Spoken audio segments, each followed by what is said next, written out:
Cartelito aquí indicándome que ya, pero ya me avisarán ustedes, ¿sí? Señor, te damos gracias en esta tarde por este privilegio que nos das de acercarnos a tu bendita palabra. Queremos, oh Dios, que tú hables a nuestras vidas. Queremos, Señor, que tú toques nuestros corazones. Mira a cuántos hijos tuyos han venido esta tarde aquí para escuchar tu palabra. Y cuántos hijos tuyos, Señor, están ahora en sus casas tomando anotación, tomando apuntes, con el corazón abierto, deseando que tú les ministres. Señor, ayúdame, dame sabiduría de lo alto para que cada vez que se predique tu palabra desde este púlpito, la gente sea bendecida y ministrada, aclarando dudas, quebrantando corazones, sacando a la luz tantas mentiras y engaños, Señor, que se han introducido falsamente en tu amada iglesia. Ayúdanos y muéstranos, Señor, las cosas correctamente, porque queremos servirte, queremos ser una buena iglesia, queremos ser buenos hijos, y te pedimos, Señor, que nos ayudes y nos fortalezcas cada día, en el nombre de tu amado Hijo Jesús. Amén y amén. Gloria a Dios. Quiero llevarles a Génesis capítulo 49. Génesis capítulo 49. El mensaje de hoy lo he titulado Testamento Espiritual. ¿Le gusta? No se me ocurrió otro título. No les voy a preguntar cuántos de ustedes han hecho testamento, porque no me interesa. Es una cosa que no me incumbe. Pero los que habéis hecho testamento, habéis reflejado en ese documento oficial vuestra voluntad una vez que ya no estéis en este mundo. ¿A quién le vais a dejar vuestros millones, vuestros yates, vuestros aviones, palacios, villas, castillos, en fin, todo vuestro patrimonio, ¿no? En la Biblia encontramos un pasaje donde yo considero que lo que estaba haciendo Jacob, el patriarca Jacob, o Israel como también lo llamamos, era una especie de testamento espiritual.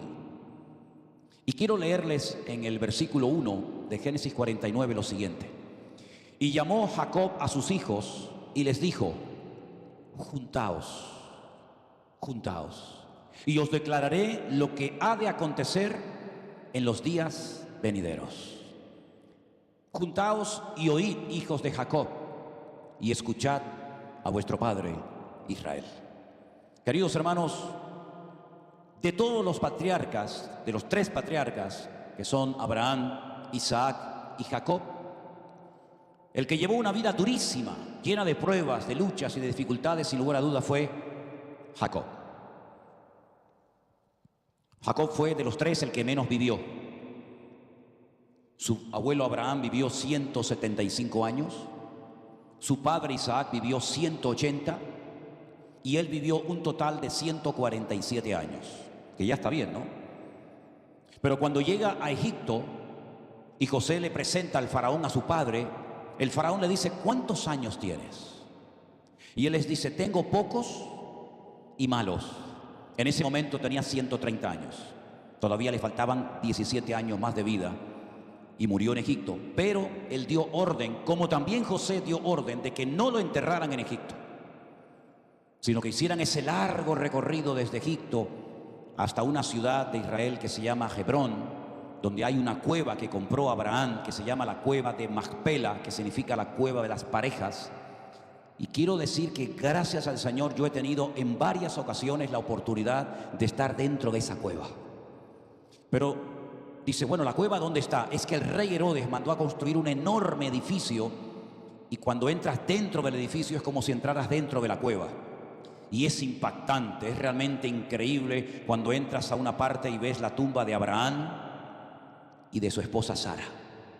Y entras a otra parte de la cueva y te encuentras la tumba de Isaac y de Rebeca. Y entras a otra parte y te encuentras la tumba de Jacob y su esposa Lea. Raquel no está enterrada allí porque dice que murió en el parto por el camino mientras paría, y no está enterrada en la cueva de Macpela. Y es de los tres patriarcas, como acabo de decir, el que más sufrió. Realmente desde el vientre de su madre ya su vida fue una guerra. Su madre tuvo que ir a consultar y a orar al Señor y decirle: Dios mío, ¿por qué siento que llevo una guerra dentro de mi vientre? ¿Qué me está pasando? Hay una guerra dentro de mí. Y el Señor le dijo, es que llevas 2 hijos en tu vientre y el mayor servirá al menor. Y entonces el Señor le revela que hay 2 pueblos totalmente opuestos el uno del otro, que ella los lleva dentro y que algún día los parirá. Porque Jacob era hermano gemelo de otro que se llamaba Esaú, que era completamente diferente a él, tanto por fuera como por dentro. En la Biblia en español no se aprecia, pero si ustedes pudieran leer cada vez que habla Esaú en hebreo, es tan vulgar, tan vasto hablando, habla tan mal, que uno se da cuenta de que no es un hombre espiritual, es una persona muy vulgar, muy vasta a la hora de hablar, expresiones que utiliza que no se han traducido al castellano. Sin embargo, Jacob, cada vez que habla y dice algo importante, siempre menciona el nombre de Dios, siempre tiene a Dios en la boca. Esaú jamás fue un hombre espiritual. Fue el primero en salir, por lo tanto se le llamaba el Bejor, que significa en castellano el primogénito. La palabra Bejor viene del verbo berajá, que es la palabra bendición. Y era el que tenía el privilegio de ser bendecido, pero ya el Señor había tomado una decisión antes de su nacimiento. Y el Señor había escogido a Jacob. Y llegó un momento en cuando Esaú, dice la Biblia, que menospreció su primogenitura por un simple plato de lentejas. Ese fue el valor que le dio este hombre a la bendición de Dios, un plato de comida. ¿Para qué me sirve a mí? ¿Para qué quiero yo la primogenitura? Llegó a decir el profano, como lo llama Hebreos, Esaú. Cuando fue un tanto ya mayor, tuvo que huir para salvar su vida, porque la Biblia dice que su hermano Esaú quería matarlo.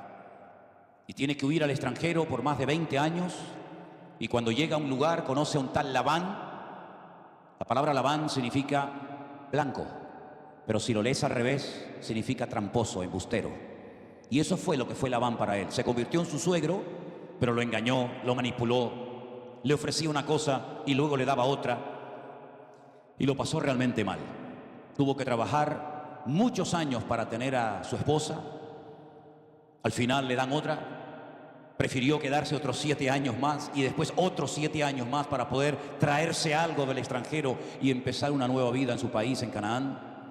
Pero tenía pánico de volver a encontrarse con su hermano Esaú. La Biblia dice que distribuye a su patrimonio, a su familia, a sus hijos en varios campamentos para que si atacan el primero pueda escapar el segundo o el tercero. Se informa y le dicen que Esaú viene a su encuentro con 400 hombres armados. No es normal, no es lógico que un hermano que quiera saludar a su hermano venga con 400 soldados armados hasta los dientes. Jacob pasa una noche fatal, empieza a orar, empieza a clamar al Señor, se le presenta un ángel, que ya hemos hablado en varias ocasiones de quién se trataba o quién podía ser, y la Biblia nos enseña que en ese encuentro queda cojo para toda su vida. Queda como un gusano arrastrando una de sus piernas hasta que muere. Y por eso hay versículos en el Antiguo Testamento que se conoce a Jacob como el gusano de Jacob. El nombre Jacob, la primera letra de su nombre es una letra muy pequeñita, parece una comilla que se llama la letra Yod, es así como un ganchito, para que él recordara toda su vida que él enganchó por el calcañar a su hermano Esaú. La vida de Jacob fue una vida durísima. Cuando ya tiene hijos, un día una de sus hijas sale a pasear por una ciudad llamada Shechem o Siquem, Nablus en la actualidad, territorio palestino, y la Biblia nos enseña que ella salió a ver cómo vivían, cómo vestían, cómo se comportaban las chicas de ese lugar, pero también ella fue observada y dice la Biblia que aquella niña que salió del campamento, lo dice así, salió del campamento de Jacob, es decir, salió de la cobertura de su padre, salió a ver el mundo, resulta que la violaron, abusaron de ella. Y cuando llega a la casa de su padre le dice: papá, he perdido mi virginidad, me han violado, me han humillado. Y esto fue un dolor tremendo, como podría ser un dolor tremendo para cualquier padre o madre hoy en día. 2 de sus hermanos, 2 hijos de Jacob, Leví y Simeón, a pesar del que el que la violó quería casarse con ella, atacan la ciudad, matan a un montón de gente y Jacob tiene que huir. Porque dice: me habéis hecho abominable ante los habitantes de Siquén. Y tuvieron que huir. Y otra vez, con toda cuesta, buscando un lugar seguro donde poder estar. Cuando parece que las cosas se calman y las aguas vuelven a su cauce. Envía a su hijo amado, a su hijo José, a una distancia de más de 60, 70 kilómetros de distancia para que vaya y observe qué vida, qué comportamiento están llevando sus hermanos que supuestamente tenían que estar pastoreando ovejas, y mientras ven a José llegar de lejos, deciden acabar con su vida. Solamente por la gracia y por la misericordia de Dios, José no murió ese día, sino que al final lo venden a una compañía de personas que iban rumbo a Egipto como esclavos. Y le hacen creer al viejo Jacob que José ha sido despedazado por una mala bestia, y entonces Jacob entra en una profunda tristeza y dolor, algo que le partió el alma. Dice: descenderé al Seol con dolor todos los días de mi vida. Primero me violan a una hija y ahora una bestia me mata a mi hijo. Pero era una gran mentira que sus otros hijos le hicieron creer. Y uno muchas veces se ha preguntado: Señor, un hombre tan espiritual, porque a pesar de sus artimañas y de sus cosas, era un hombre que amaba a Dios. ¿Cómo es posible que un ángel o tu misma presencia, Señor, no le revelara a Jacob que era mentira, que José estaba vivo, que le habían engañado? Es que se utilizó la sangre. Y la sangre tiene un poder para bien o para mal tremendo. Y fue por esa sangre de ese animal, no la sangre verdaderamente de José, que el Señor no le reveló en más de 22 años que su hijo José no había muerto, sino que estaba vivo, pero estaba en otro país como un esclavo, aunque después el Señor lo prosperó. No solamente sufrió todas estas dificultades, violaciones, un hijo que se lo matan, unos hijos que despedazan a una ciudad entera, haciéndolo un hombre tremendamente vulnerable y peligroso, sino que para colmo su amada Raquel, el sueño, el amor de su vida, pariendo al último de sus hijos, al hijo llamado Benjamín, dice que murió en el parto. Sí, cuando uno observa la vida de Jacob, dice: Dios mío, un hombre de Dios, un hombre espiritual, un hombre que te amaba. Su vida fue sufrimientos, tragedias, dolores, dificultades, de una manera u otra. Y así es como desciende a Egipto el viejo Jacob. Y cuando llega a Egipto, cuando ya sabe que está a punto de morir, porque me llama mucho la atención, tanto su abuelo Abraham como Isaac como Jacob sabían cuándo llegaba el momento de despedirse, de transmitir la bendición espiritual a la siguiente generación, de hacer, como dije al principio, esa especie de testamento espiritual. Y entonces él dice algo muy interesante, lo hemos leído esta tarde en el versículo 1. Llamó Jacob a sus hijos y les dijo: juntaos. No le dijo solamente: acérquense un poquito más, dice la Biblia que ya estaba prácticamente ciego, sino que le dijo a sus hijos: acérquense, juntaos. Y una vez que estéis juntos, yo os voy a declarar lo que ha de acontecer en los días venideros. Esa era la intención de Jacob, hablar de los tiempos finales. Y quiero dejar bien claro que no era su intención hablar del final del cautiverio, del final de la esclavitud en Egipto, porque ellos sabían cuándo les tocaba salir. Ya su abuelo Abraham había recibido un día la información de parte de Dios de que en Egipto estarían 400 años, ni un día más ni un día menos. Por lo tanto, él no les va a revelar cuándo van a salir de Egipto, porque ellos sabían que de Egipto un día iban a salir, pero cuando se cumplieran 400 años. Él les quiere hablar de algo que en la Biblia se llama Aharit Hayamim. Esa es la palabra que aparece. Realmente significa el final de los tiempos, pero no el final de los tiempos, repito, en Egipto, sino del final de los tiempos antes de la venida del Mesías.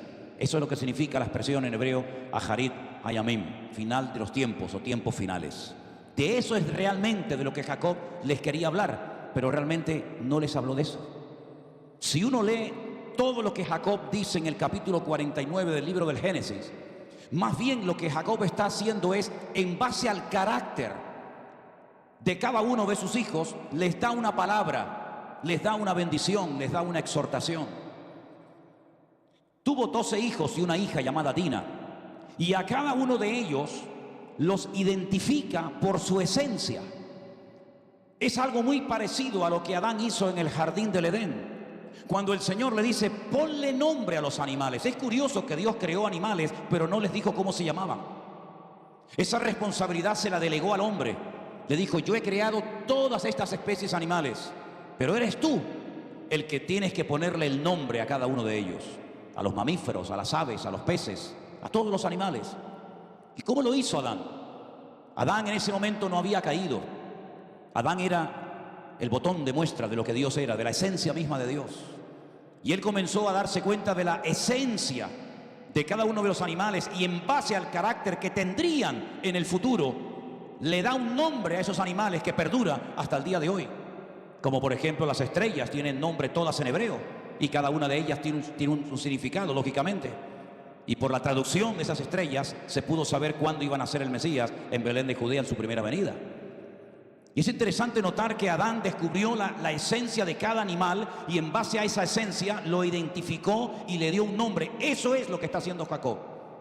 Jacob sabe perfectamente, no simplemente porque es el padre de todos y cada uno de ellos, sino porque evidentemente su comunión con el Señor le permitió ir más allá de lo que tenía delante de sus ojos.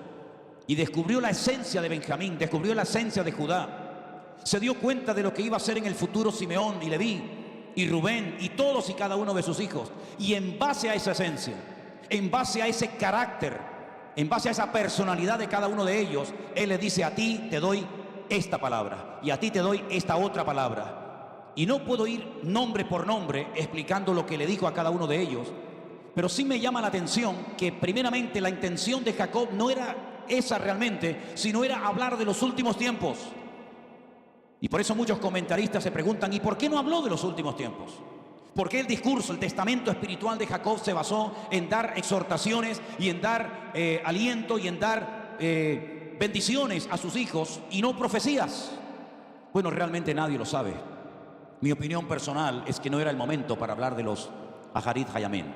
No era el momento para hablar de los últimos tiempos. No era él el instrumento, el profeta que Dios iba a utilizar para que se plasmara por escrito en la Torá lo que iba a ocurrir en los últimos tiempos. Pero me llama muchísimo la atención de que él sabía que todavía faltaban 210 años para que salieran de la esclavitud en Egipto. Pero él sabe que él no va a salir de Egipto. Bueno, realmente sí salió, pero no vivo, sino muerto. Esto impactó tanto a su hijo José, que José dijo: quiero que me saquen de aquí como sacaron a mi padre el día que murió. No cogieron un barco, ni un avión, ni un tren, ni un coche, sino que fueron a pie, caminando desde Egipto, en el caso de Jacob, como dije, hasta la cueva de Macpela. Pero me llama muchísimo la atención porque, estudiando este tema durante esta semana, en el capítulo 48 del libro de Génesis, y quiero leerles por favor los versículos 21 y 22, le dijo Israel a José. Hay unas palabras específicas de Jacob para su amado hijo José. He aquí yo muero, pero Dios estará con vosotros y os hará volver a la tierra de vuestros padres. Y yo te he tomado a ti, y yo he tomado a ti una parte más que a tus hermanos, la cual tomé yo de la mano del amorreo con mi espada y con mi arco. Y esto me impactó muchísimo, porque nosotros nunca vemos a Jacob peleando contra nadie con espada y con arco. Pero él está revelando a José un secreto: yo te voy a dar a ti más que a tus hermanos. De hecho, el nombre José, Joseph, y yo me llamo José, José Manuel, significa añadidura. Cada vez que tú quieres decir a ti te voy a dar más o te voy a añadir más, tienes que mencionar el nombre José, porque José no solamente es un nombre, sino que significa también añadidura. Te voy a dar más de lo que le voy a dar a tus hermanos. Y lo que le dice Jacob a José es que no solamente le va a dar más, le va a dar el doble a José, sino que además le dice que lo que le va a dar, dice: yo lo tomé de mano del amorreo con mi espada y con mi arco. Y no hay ningún pasaje en el libro del Génesis donde veas a Jacob peleando contra el amorreo con espada y con arco. Entonces uno tiene que estudiar y analizar qué significa esta expresión: con mi espada y con mi arco. Quiero ponerles ahí en la pantalla unas palabras para que las vean y así podamos entender un poquito más. La palabra que se traduce aquí por la palabra amorreo, en el versículo 22, en hebreo dice emorí. Repito, la palabra amorreo en hebreo es emorí. La tienen a mano derecha en hebreo. La primera letra que aparece es el artículo el emorí, el amorreo. Y si os dais cuenta, La segunda, la tercera y la cuarta letra de la palabra emorí o amorreo están abajo, que es la letra Aleph, Men, Resh. Es decir, que en la palabra emorí o amorreo está ligado al verbo que en hebreo, lo de abajo se llama amar, que significa decir. Es una referencia directa a Esaú, porque la estrategia de Esaú era convencer a su padre con palabras, a diferencia de lo que hacía Jacob, que era convencerlo con hechos y con acciones. Y cuando él dice, yo tomé con mi espada y con mi arco del emorí, está mencionando a su hermano Esaú de una forma indirecta. No lo menciona como Esaú, lo menciona como el amorreo, como el emorí, como el que habla y convence. Yo lo tomé de él, su parte la tomé con mi espada y con mi arco. Pero quiero decirles algo que a lo mejor nunca en su vida ustedes han oído, y seguramente cientos o miles de hermanos que están escuchando este mensaje en la vida lo habían oído. En la Biblia la espada en el Antiguo Testamento se compara con la sabiduría. En hebreo sabiduría es la espada y el arco son las oraciones. Y lo que está diciendo Jacob en un estilo totalmente hebreo es: yo le arrebaté a mi hermano Esaú con mi sabiduría y con mis oraciones la bendición y el terreno que le pertenecía a él. ¿Cuántos dicen amén? Porque la oración es como un arco que lanza una flecha que traspasa el espacio y el tiempo y llega a la presencia del Señor. Porque la oración no conoce fronteras ni límites de ningún tiempo, de ninguna índole. Y cuando oramos es como si disparáramos hacia el trono de Dios una flecha que llega a su presencia y que nos devuelve el Señor con la respuesta y con la bendición. Es una forma metafórica de decirle a José: yo le quité a mi hermano con mi sabiduría, con mi espada y con mis oraciones, mi arco y mi flecha, la bendición que a él le correspondía. Y eso se lo dice a José aparte. Pero cuando él comienza a bendecir y a hablar con cada uno de sus hijos, menciona a su primogénito. Y el primogénito fue Rubén. Y ustedes saben, o no sé si ustedes conocen, lo que hizo Rubén contra su padre. Se acostó, mantuvo relaciones con una de sus concubinas. Y entonces su padre le dice: tú eres mi primogénito. Tú eres el que tenías que llevarte todos los derechos de primogenitura y lo que sobrara serían para tus hermanos. Pero debido a tu impulsividad, debido a tu carácter, debido a lo que hiciste, que no supiste dominarte a ti mismo, has perdido todos tus derechos de primogenitura. Y si ustedes estudian y analizan todo el Antiguo Testamento, no hay nadie importante que saliera de la tribu de Rubén, ni uno. Lo perdió absolutamente todo, por un momento de placer, por haber quebrantado el lecho de su padre, por no haber tenido dominio sobre sus impulsos, lo perdió absolutamente todo. Luego aquí hay una lección muy importante para nosotros, y es que con nuestro carácter podemos atraer o espantar, alejar la bendición de Dios de nuestras vidas. Con nuestro carácter sometido al Señor, si sometemos al Señor nuestro carácter, el Señor lo puede cambiar, lo puede transformar y utilizar para su honra y para su gloria. Pero nuestro carácter o lo controlas y dominas, o te termina controlando y destruyendo a ti. Y al final puedes terminar perdiendo lo más grande que puede tener un ser humano en esta vida. ¿Sabe lo que es? La bendición de Dios. José supo controlar sus impulsos. José no le dio lugar a la ira, a la venganza, al odio, a los celos, a la amargura, jamás. Por eso, como decía el otro día, nunca van a ver a José perdonando a sus hermanos. Eso no significa de que no los perdonara, pero no hay un momento literal en el libro del Génesis donde diga: vengan para acá, miren, yo les perdono por todas las ruindades y por todas las cosas terribles que me hicieron. No lo hay. Y uno se pregunta: ¿y por qué no hay ningún pasaje en la Biblia donde literalmente veamos a José perdonando a sus hermanos? Por una sencilla razón: porque José no tenía nada que perdonar a nadie. Porque él consideraba que todo lo malo que hicieron sus hermanos contra él fue permitido por el Señor. Y el Señor, a través de José, les enseña una lección tremenda a ellos y les dice: no fueron ustedes los que me trajeron aquí. Fue el Señor el que me trajo, usándolos a ustedes. Así que, ¿de qué los tengo yo que perdonar? Al contrario, los abrazó y se manifestó a ellos para que entendieran que a veces una persona puede ser utilizada por Dios sin darse cuenta. Y José nunca albergó, nunca cultivó en su corazón resentimiento, amargura contra nada ni contra nadie. ¿Cuántos dicen amén? Tuvo el poder para destruir a sus hermanos, nunca lo hizo. Tuvo el poder para arrasar a enemigos de su pueblo, nunca lo hizo. Sino que siempre puso su vida al servicio de los demás.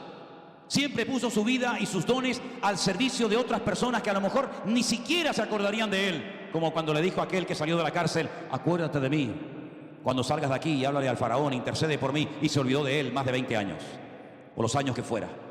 Por consiguiente, vemos en este pasaje bíblico algo muy interesante. Primero Jacob dice: juntaos. Esa palabra es muy importante, porque detrás de esa orden, detrás de ese imperativo, juntaos, está el hecho de decirle: ya hemos vivido demasiado tiempo separados. Ya han habido demasiados problemas en la familia, unos por un lado, otros por otro. Ya han estado peleados entre ustedes durante muchísimo tiempo. Ahora es tiempo de juntarnos. Ahora es tiempo de dejar las peleas a un lado. Ahora es tiempo de olvidarnos de todo lo que hemos llorado y sufrido. Porque si alguien había sufrido en esa casa, sin lugar a dudas, era Jacob. José había sufrido, pero Jacob ni te cuento.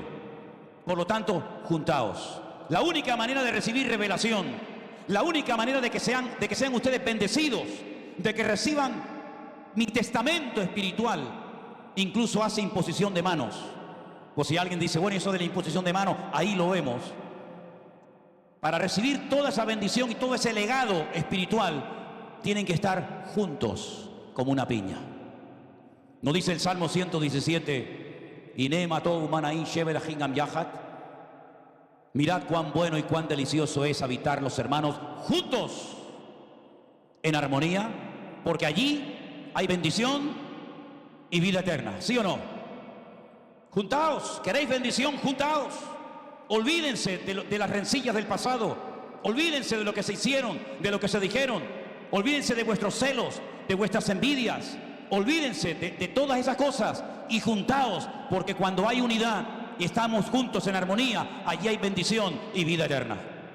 Y por eso ellos no necesitaban una palabra profética, lo que necesitaban era una bendición, porque la bendición restaura el alma más dolorida y restaura el corazón más roto que te puedas imaginar. Y por eso en el lecho de muerte, sabiendo que le quedaba poco tiempo de vida, Jacob dice: júntense ya de una vez, hombre. Júntense ya de una vez. Me habéis mentido, me habéis engañado, que si José estaba muerto, que si una mala bestia lo había matado. Vamos a pasar página y júntense, porque yo tengo palabra de bendición para todos y para cada uno de ustedes. La Biblia dice que cuando llega el momento de la despedida de Jacob, imagínenselo acostado en la cama, y lo que hace José es poner al hijo mayor a su derecha y a su hijo menor a la izquierda, a la inversa de Jacob, para que cuando Jacob extienda la mano derecha la ponga sobre el mayor y la mano izquierda la ponga sobre el menor. Pero dice la Biblia que lo hizo al revés. Y José corrige al padre y le dice: padre, no es así. Y Jacob le dice: sí es así, porque tu hijo, el mayor, servirá al menor. Y de Efraín saldrán muchos pueblos.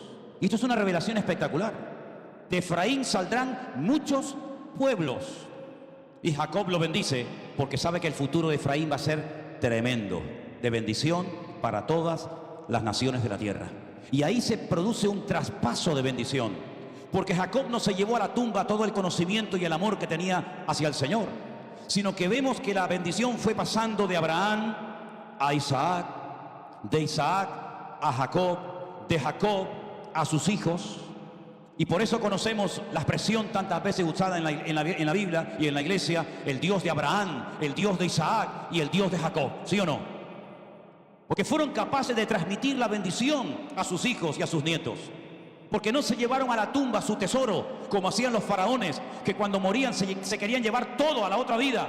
Eran tan egoístas en vida y también querían ser egoístas en la otra vida, llevándose sus tesoros, llevándose sus animales, llevándose sus piedras preciosas, llevándose hasta sus criados para la otra vida. Jacob, Isaac y Abraham no fueron así. Ellos no se quisieron llevar la bendición, sino que la compartieron con todos sus hijos, porque ellos querían que sus hijos y sus nietos y sus descendientes fueran personas bendecidas por la mano del Señor. ¿Cuánto dicen amén? Y ese es el mayor regalo el mejor testamento que le puedes dar a tus hijos. El transmitirles tu fe, tu amor a Dios, tu respeto a la palabra. Sí, le puedes pagar una carrera universitaria y puedes mandarla a la mejor universidad o mandarlo al mejor colegio de la tierra. Está bien, no tengo nada en contra de eso. Pero lo más importante, el legado más grande que le puedes dar a tus hijos y a tu descendencia es tu amor a Dios, tu respeto a su palabra, y que ellos puedan decir que el Dios de mi padre también es mi padre. ¿Cuántos dicen amén? Le encargó a José el funeral, le encargó a José que se encargara de su cuerpo.